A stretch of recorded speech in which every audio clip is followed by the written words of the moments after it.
मोतिहारी जिले के चिरैया थाना क्षेत्र के हीरापट्टी गांव में हुई 4 साल की मासूम अंशिका कुमारी की नृशंस हत्या के मामले में मोतिहारी पुलिस ने एक ऐसा खुलासा किया है जिसे सुनकर रोंगटे खड़े हो जाए, जिसे गांव के लोग दीदी समझते थे, वही शिल्पी कुमारी मासूम की कातिल बनी। प्यार में मिली रुसवाई और बदले की आग ने 20 वर्षीय युवती को इतना हैवान बना दिया कि उसने महज 4 साल की बच्ची का गला रेतकर उसे मौत के घाट उतार दिया, जो आपको चौंका देगी। Technical evidence, internet data sharing, अस्पताल और वायरल ऑडियो क्लिप बना कातिल तक पहुंचने का जरिया। हत्या का तरीका, घर के पीछे से जाकर चाकू से रेता गला, लाश को बाल्टी में भरकर सज्जे पर छुपाया। बदले की आग, प्रेमी के परिजनों से विवाद और मोबाइल चोरी की शिकायत का बदला मासूम से लिया। पुलिस का इनाम एसपी स्वर्ण प्रभात ने टीम को पुरस्कृत करने की घोषणा की। पूरी कहानी साजिश से खुलासे तक लापता हुई। मासूम बीती 20 मार्च को हीरापट्टी निवासी दीपक यादव की 4 वर्षीय पुत्री अंशिका अचानक घर के सामने से गायब हो गई थी। परिजनों की शिकायत पर पुलिस ने मामला दर्ज किया, लेकिन 2 दिन बाद 22 मार्च को गांव के ही एक खेत में अंशिका का गला कटा हुआ शव मिलने से पूरे इलाके में सनसनी फैल गई। ऑडियो क्लिप ने उलझाई और सुलझाई गुत्थी। हत्या के बाद एक ऑडियो क्लिप वायरल हुई जिसमें मृतका की आवाज़ थी। पुलिस ने जब तकनीकी जांच शुरू की तो पता चला कि यह ऑडियो जिस मोबाइल नंबर पर 9523072754 से वायरल किया गया, उसे चलाने के लिए दूसरे मोबाइल 9142280249 से इंटरनेट डेटा लिया गया था। यहीं से पुलिस की जांच का रुख अमर राय के घर की ओर मुड़ गया। प्रेम प्रसंग और प्रतिशोध की खौफनाक दास्तान। गिरफ्तार अभियुक्त शिल्पी कुमारी ने पुलिस के सामने अपना जुर्म कबूल करते हुए बताया कि वह चौंकाने वाला था। शिल्पी का गांव के ही नीतीश कुमार से 2024 से प्रेम प्रसंग था। इस बात को लेकर नीतीश के दादाजी के साथ उसका विवाद और मारपीट हुई थी। शिल्पी ने बदला लेने के लिए पहले नीतीश के दादाजी को जलाने की कोशिश की और गांव में कई जगह आगजनी भी की। शिल्पी को शक था कि अंशिका की मां रागिनी कुमारी नीतीश को उसके खिलाफ भड़काती है और उसकी शिकायत करती है। इसी नफरत की आग में उसने मासूम अंशिका को निशाना बनाया। ऐसे दिया घटना को अंजाम। 20 मार्च की शाम शिल्पी ने अंशिका को बहला फुसला कर अपने घर बुलाया। पहले उसे अपनी मां के खिलाफ कुछ बातें बुलवाकर रिकॉर्ड की, फिर घर के पीछे ले जाकर बेरहमी से चाकू से उसका गला रेत दिया।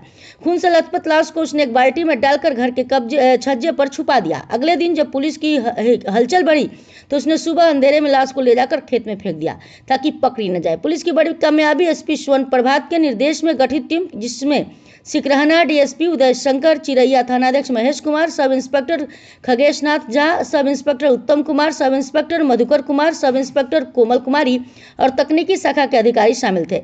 वैज्ञानिक पद्धति से इस ब्लाइंड मर्डर का खुलासा किया। पुलिस ने घटना में इस्तेमाल 2 चाकू, खून से सने कपड़े और मोबाइल बरामद कर लिए हैं। यह एक बेहद पेचीदा मामला था जिसे तकनीकी साक्ष्यों के आधार पर सुलझाया गया है। सफल उद्भेदन में शामिल पूरी टीम को पुरस्कृत किया जाएगा। कोई कांड में नहीं हो, लेकिन ये गांव में करीब 18 घटना पहले जो हुई है, आग लगाने की, किसी एक वृद्ध है उनको मार देने की, जिस संबंध में थाने में केस उनके परिजनों द्वारा नहीं किया गया, उसको दुर्घटना मानते हुए वो लोग केस को सिर्फ सना करवा के छोड़ दिए। तो जब वो ये सब बातें जब हो रही थी तो वो लड़की बताई कि इसकी हत्या हमने की है और घर में की है। इसके तैयारी के रूप में वो एक चाकू भी फ्लिपकार्ट से मंगवाई थी, जिसके थ्रू मंगवाई थी वो भी बताई कि हाँ, ये लड़की हम ही से चाकू मंगवाई थी।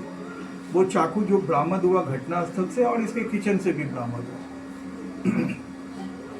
उसके बाद एफएसएल की टीम जब घर में इनके बताए जगह पे हम लोगों ने जांच किया तो उस जगह पे खून का निशान भी हम लोग को मिला, जहाँ पे इसके द्वारा इस बच्चे की हत्या की गई।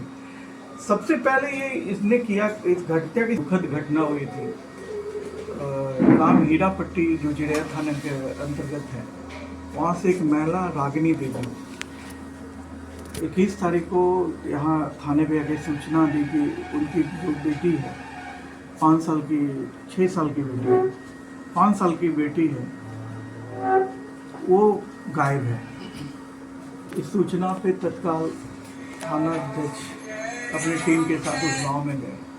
जो भी संभावित पोखरा, खेत या फिर आसपास का एरिया था, उस सभी पर इन लोगों ने जाकर सर्च करवाया, किया और तब कोई उसका सुराग तब तक नहीं मिला।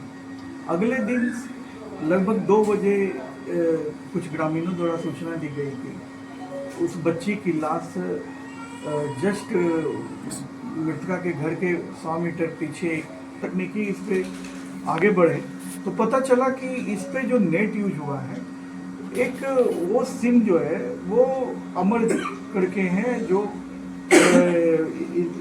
इसका भाई है, एक लड़की है शिल्पी, उसका भाई है। जब हम लोगों ने उसको उठा के लाया तो वो बताया कि सर ये लड़का मोतिहारी में रहकर पढ़ता है और अच्छा लड़का है। तो वो साफ साफ बताया कि सर ये हम घर आए थे 21 तारीख को और हम सोए हुए थे तो मेरी बहन है शिल्पी कुमारी, वो मेरे मोबाइल को यूज कर गई। इसका सत्यापन और भी तरीके से किया गया कि ये जो यूज है, क्योंकि उस बीच में 2-3 कॉल भी हुआ था, तो जो जिनको कॉल हुआ था उनसे भी पूछताछ की गई तो वो लोग बताए कि हाँ हमसे शिल्पी कुमारी ही बात की है। उसके बाद जब शिल्पी कुमारी को इन सब बातों का तथ्य रख करके जब बातचीत की गई तो पता चला कि ये लड़की जो है शुरू से ही